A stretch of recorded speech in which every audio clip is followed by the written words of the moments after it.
хоёр хүүхэд бол 203 дугаар цэцэрлэгт нэг нь бэлтгэл А бүлэг, нэг нь бага А бүлэгт бол сурдаг. Тэгээд энэхүү цэцэрлэгт явагдсан эцэг олон асар хамгаалагчдын дунд явагдсан Монскай гэдэг энэ байгууллагаас хамтран явуулсан энэ сургалтанд 8-7 хоногийн турш суулаа. Энэхүү сургалтанд суугаад бол анхандаа бол за энэ хүүхдийн хөгжлийн талаар нөө ерөнхийдөө бол хүүхдийн хөгжлийг бол ерөнхийдөө би бол мэдэндээ гэж бодчихсон. Мэддэг хэрнээ бас мэдгүй зүйлүүд маш их байдаг юм байна. Хүүхдүүдтэй бас буруу зүрх ойлголцож тийм ээ.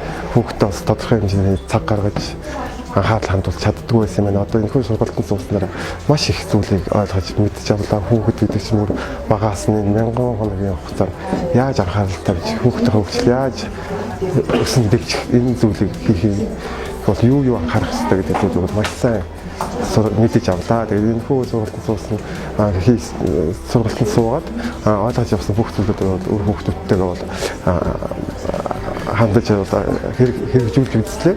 Тэгэд бол одоо өөр хүүхдүүд минь бол ааваа гэл одоо энэ надаас одоо салдахгүй одоо хүүхдүүд бол би үнэтэй цагаа бол сайхан зарцуул хүүхдийнхээ хөгжилд бол их хувийн мөр оруулж байгаа бол их баяртай байгаа. Тэгээд энэ хүү сургалтанд сууснаар бол би их зүйлийг ойлгож авсан. Та бүхэндээ маш их баярлалаа.